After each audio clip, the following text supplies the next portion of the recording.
শুভেচ্ছা জানাচ্ছি। আমি তন্ময় কর্মকার। এই পর্বে এসে আমরা শিখব যে কিভাবে এইচটিএমএল ট্যাগ ব্যবহার করে আমরা টেবিল ক্রিয়েট করতে পারি। তো টেবিল ক্রিয়েট করতে গেলে আমাদেরকে প্রথমেই টেবিলের রো এবং কলাম সম্পর্কে বুঝে নিতে হবে। তো আমি স্ক্রিনে একটি ইমেজ ওপেন করছি। এটি হচ্ছে একটি টেবিলের স্ট্রাকচার বা একটি ইমেজ। তো এখানে আপনারা দেখেন যে এক্স বরাবর এই যে রেড লাইনটি আছে, এটা হচ্ছে আপনার এক্স বরাবর।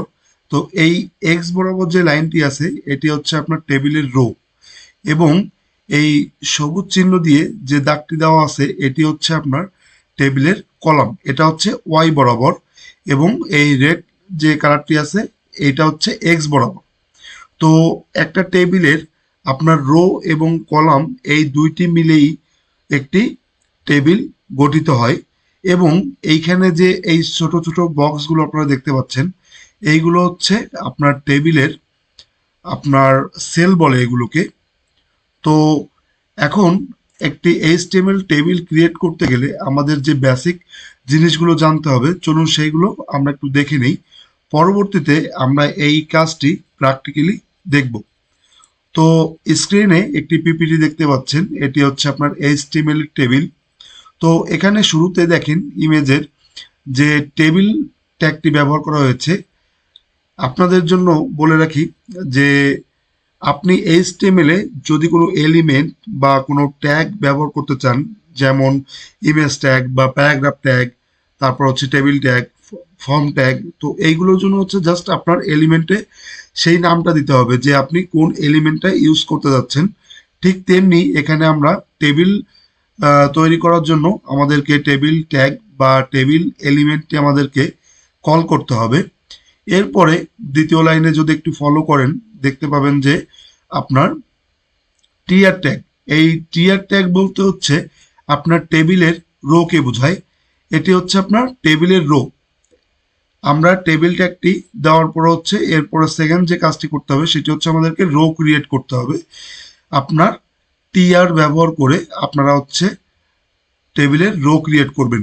এরপরে আপনার আরেকটি বিষয় যদি দেখেন যে 3 নাম্বার লাইনে হচ্ছে টিএইচ। এই টিএইচ বলতে যেটা বোঝায় এটা হচ্ছে আপনার টেবিলের হেড। ঠিক আছে, আপনি যখন একটি টেবিল ক্রিয়েট করবেন আপনার ইমেজটি আর একবার ওপেন করি। এখানে দেখেন যে আমরা রো ক্রিয়েট করছি এবং এইখানে আমরা লিখি না যে আমার কি কি ফিল্ড দরকার, যেমন ফুল নেম, আপনার company name, email, contact number, address, বিভিন্ন কিছু হতে পারে। তো এটা হচ্ছে আপনার টেবিলের হেড। ঠিক আছে, আমরা প্রথমে যেটি শুরু করব সেটি হচ্ছে আপনার টেবিলের হেড। এরপরে আপনারা হেড সেকশনটি, আপনার যখন টেবিলের হেড সেকশনটি ক্রিয়েট হয়ে যাবে তারপরে আমাদের যে জিনিসটা আসবে সেটি হচ্ছে আমাদের টেবিলের বডি অথবা টেবিলের সেল। ঠিক আছে, যেই জায়গাটাতে আমরা টেবিলের যে ইনফরমেশনগুলো আছে আমরা যেখানে ফিল করব সেটি হচ্ছে টেবিলের বডি বা টেবিলের সেল। আমার টেবিলের সেল তৈরি করতে গেলে কি করতে হবে, আমাদেরকে আবারও টেবিলের রো তৈরি করতে হবে, একটি টেবিলের রো তৈরি করতে হবে। আমরা এখানে আবার লাইন যদি 7-এ দেখেন আমরা কিন্তু এখানে আবার টেবিলের রো তৈরি করেছি, এবং এই টিডি দ্বারা হচ্ছে আপনার টেবিলের সেল অথবা টেবিলের বডিকে বোঝানো হয়েছে। তো এই সেকশনটা শেষের পরে দেখেন এই সেম কাজটাই আবার অন্য একটা ডেটা দিয়ে ফিল করে আপনার করা হয়েছে। আপনার যতগুলো ইনফরমেশন দরকার বা যতগুলো ডেটা দরকার আপনারা এইভাবে হচ্ছে টেবিলটাকে ক্রিয়েট করবেন। তো চলুন আমরা এই সেম কাজটিকে আমরা প্র্যাকটিক্যালি দেখি। তো প্র্যাকটিক্যালি দেখার জন্য আমাদেরকে যেটা করতে হবে সেটি হচ্ছে আমাদের একটি কোড এডিটর ওপেন করতে হবে। আমি এখানে সাবলাইন টেক্সট ওপেন করে নিয়েছি এবং এখানে এইচটিএমএল এর যে বেসিক স্ট্রাকচারটা আমি এটা আগে থেকেই কমপ্লিট করে রেখেছি। এখন আমরা দেখব যে কিভাবে আমরা টেবিল ট্যাগটি ক্রিয়েট করতে পারি। তো টেবিল ক্রিয়েট করার জন্য আমাকে প্রথমে লেস দেন, তারপর হচ্ছে আপনার টেবিল, এটা লিখে আপনার এন্টার দেওয়ার সাথে সাথে আপনার হচ্ছে টেবিলের ট্যাগটি কমপ্লিট হয়ে যাবে। আপনার আর ক্লোজিং ট্যাগ ম্যানুয়ালি ভাবে লিখে দেওয়া লাগবে না। এরপরে আপনার যে কাজটি করতে হবে, একটা গুরুত্বপূর্ণ বিষয় এর মাঝে বলে যাই, যে আপনার প্রত্যেকটা ফাইল আপনাকে সেভ করে নিতে হবে। আপনি যদি ফাইলটি সেভ না করেন তাহলে পরবর্তীতে ব্রাউজারে এটার আউটপুট আপনারা দেখতে পারবেন না। তো আপনার ম্যানুয়ালি যদি আমরা এখানে যদি মাউস দিয়ে আপনার সেভ করতে যাই, তাহলে উপরে এখানে ফাইলে ক্লিক করে আপনার সেভে ক্লিক করলে হচ্ছে আপনার সেভ হবে। আর যদি আপনারা সহজে করতে চান এবং কিবোর্ড দিয়ে করতে চান, তাহলে জাস্ট Ctrl+S এই দুইটা প্রেস করলেই আপনার ফাইলটি অটোমেটিকলি সেভ হয়ে যাবে। তো চলুন আমরা এখানে টেবিলটা একটি ক্রিয়েট করেছি। এরপরে হচ্ছে আপনার টেবিলের যে রো, ঠিক আছে, আমরা হচ্ছে টেবিলের রোটা ক্রিয়েট করব।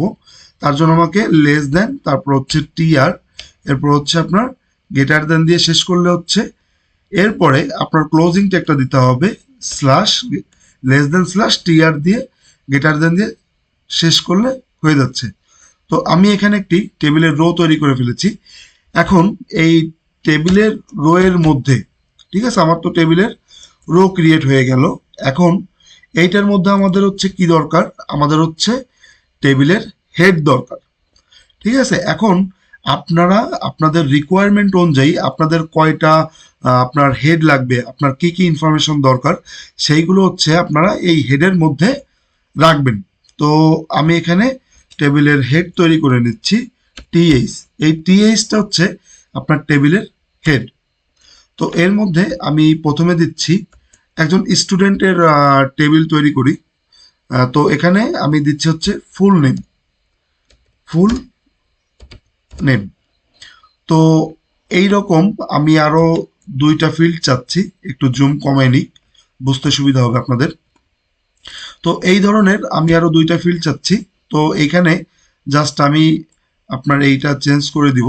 এটা হচ্ছে ধরেন আমার ইমেল দরকার, ইমেল, ঠিক আছে। এরপরে আমাদের আরেকটা ফিল্ড আমরা দরকার, সেটা হচ্ছে আপনার কন্ট্যাক্ট ইনফরমেশন, ঠিক আছে, বা কন্ট্যাক্ট নাম্বার, বা এখানে সরাসরি আপনারা লিখতে পারেন ফোন নাম্বার, ফোন নাম্বার। এখন এটিকে আমরা Ctrl+S দিয়ে সেভ করলাম। এখন ব্রাউজারে জাস্ট এটুকের একটু আউটপুটটা আমরা দেখে আসি যে অ্যাকচুয়াল কি দাঁড়িয়েছে। তো ব্রাউজারে আসলাম, ব্রাউজারে ফাইলটি আমি অলরেডি ওপেন করে রেখেছি। এখানে এসে জাস্ট রিলোড দিলেই আপনারা এখানে দেখতে পাবেন যে এখানে তিনটা টেবিলের হেড তৈরি হয়েছে একটা রো এর মধ্যে। তো এটি হচ্ছে আপনার রো, ঠিক আছে। তো এখানে হচ্ছে ফুল নেম, যেটা আমি দিয়েছি টেবিল হেডের মধ্যে। তারপর হচ্ছে আপনার ইমেইল একটা সেকশন, দেন ফোন নাম্বার একটা সেকশন। তো আপনারা এইটুক জাস্টিফাই করতে পারবেন যে আপনি টেবিল হেড যখন ব্যবহার করবেন টিএইচ দিয়ে, তখন আপনার এই টেবিল হেডের যে লেখাগুলো আছে, যে ফন্টগুলো আছে, এগুলো বোল্ড আকারে শো করবে। তো চলুন আমরা কোড এডিটরে চলে যাই। এখন এখানে আমার ইনফরমেশন দরকার, আমি এখানে একটি ডেটা অ্যাড করতে যাচ্ছি। তো এখানে আমরা আবার একটি টেবিল রো ক্রিয়েট করব। টিআর দিয়ে আমরা টেবিল রো ক্রিয়েট করে এটির মধ্যে হচ্ছে আপনার টেবিলের সেল তৈরি করব বা টেবিলের বডি তৈরি করব। তো তার জন্য কি করতে হবে, আপনার লেস দেন, তারপর হচ্ছে টিডি। এই টিডি হচ্ছে আপনার টেবিলের বডি অথবা টেবিলের সেল, ঠিক আছে। তো এখানে আমি প্রথমে কি দিয়েছিলাম, ফুল নেম। তো এখানে ধরুন আমি একটা ইনফরমেশনের জন্য সিম্পল দেখানোর জন্য অ্যাড করছি, ধরুন আব্দুর রহিম, আব্দুর রহিম, এটা হচ্ছে একজনের নাম। এরপর হচ্ছে আমরা কি অ্যাড করেছিলাম টেবিল হেডে, আমাদের ইমেল, ঠিক আছে। আমি এখানে আপনার দুইটা ফিল্ড নিয়ে নিচ্ছি আরো। এখানে হচ্ছে আপনার ইমেল। তো ইমেল আমি এখানে একটা র্যান্ডমলি দিচ্ছি যে rahim@gmail.com। এটা হচ্ছে আপনাদের বোঝানোর জন্য দিচ্ছি, আপনারা আপনাদের প্রয়োজন অনুযায়ী আপনারা দিবেন। এরপর হচ্ছে আমি আর একটা টেবিলের বডি তৈরি করে নিচ্ছি। এখানে আমার কন্ট্যাক্ট ইনফরমেশন +88 একটা র্যান্ডম নাম্বার আমি এখানে দিয়ে দিলাম। তো এরপরে হচ্ছে কন্ট্রোল এস দিয়ে সেভ করতে হবে। এরপরে ব্রাউজারে যে আমরা জাস্ট রিলোড দিলেই আমরা এখানে ইনফরমেশনটা দেখতে পাবো। ঠিক আছে, দেখেন আমি প্রথমে যেটি দিয়েছিলাম যে টেবিলের বডি বা টেবিলের সেলে যেটা দিয়েছিলাম আব্দুর রহিম, তো এখানে দেখেন ব্রাউজারে আব্দুর রহিম শো করেছে। এটা হচ্ছে আপনার একটা ইনফরমেশন গেল। এরপর হচ্ছে দেখেন এখানে হচ্ছে আপনার জিমেইলটা চলে এসেছে, এটা হচ্ছে আরেকটা রো বা টেবিলের হেড। এরপরে হচ্ছে আপনার এখানে কন্ট্যাক্ট ইনফরমেশনে যেটা দিয়েছিলাম সেটি এখানে শো করেছে ফোন নম্বরের নিচে। এখন আপনারা চাইলে এখানে আর একটা অ্যাড করতে পারেন। আমি আপনাদের বোঝার সুবিধার্থে আর একটা অ্যাড করে দেখাচ্ছি। আমি এখান থেকে এই সেকশনটি কপি করে নিব, দেন এখানে পেস্ট করে দিব। যখন পেস্ট হয়ে যাবে তখন আমরা এখানে জাস্ট ইনফরমেশনটা চেঞ্জ করে নিব। এখানে আমার আমার নাম ইউজ করি, আমি আমার নাম তন্ময়, আমি এটা ইউজ করলাম। এরপর হচ্ছে এখানে আমার জিমেইল, এখানে আমি আমার জিমেইলটা দিয়ে দিচ্ছি, একটা র্যান্ডম জিমেইল দিচ্ছি আমি। এরপরে এখানে যে নাম্বারটি আছে জাস্ট এখানে +88টা কেটে দিচ্ছি, জাস্ট সেভ করলাম। এরপর হচ্ছে ব্রাউজারে যে আমাদের কি করতে হবে, আমাদের রিলোড করতে হবে। তো এখানে দেখেন আরেকটি ডেটা অ্যাড হয়ে গিয়েছে, আমার নাম, তারপর হচ্ছে আমার জিমেইল, এরপর হচ্ছে আমার কন্ট্যাক্ট ইনফরমেশনটা অ্যাড হয়ে গেল। আপনারা চাইলে এরপরে আরো বেশি আপনারা রো বা আপনার টেবিলের বডি তৈরি করে নিতে পারবেন, এটা হচ্ছে আপনাদের প্রয়োজন অনুযায়ী। এখন একটা প্রশ্ন এখানে আসতে পারে যে আমি যে টেবিল তৈরি করলাম, তো এই টেবিলের যে শো করছে এটা এরকম কেন? বা আপনার বলতে পারেন যে টেবিলের সেই এখানে বর্ডার গুলো কই, তারপর হচ্ছে এখানে সেই দাগগুলো কই, তারপর আরো কাস্টমাইজের যে ব্যাপারগুলো আছে, আমি যদি কালার চেঞ্জ করতে চাই, ঠিক আছে, তো এইগুলো হচ্ছে আগামী যে সিএসএস এর এরপরে মডিউল তৈরি করব আমি, সেখানে হচ্ছে এই টেবিলের মডিফিকেশন, আপনার কালার চেঞ্জ করা, বর্ডার আনা, তারপর হচ্ছে টেবিলের আরো স্টাইলগুলো আমি আপনাদেরকে দেখাবো। তো আশা করি এই ভিডিওতে আমি যে টেবিলের কার্যক্রমগুলো দেখিয়েছি, কিভাবে আপনার টেবিল ক্রিয়েট করতে হয় এইচটিএমএল এ, আপনারা এটি বুঝতে পেরেছেন। তো ভিডিওটি এই পর্যন্তই। আপনার যদি ভিডিওটি ভালো লেগে থাকে আপনাদের, তাহলে ভিডিওতে অবশ্যই একটি লাইক কমেন্ট করবেন এবং ফলো দিয়ে রাখবেন এরকম নতুন নতুন ভিডিও পেতে। ধন্যবাদ।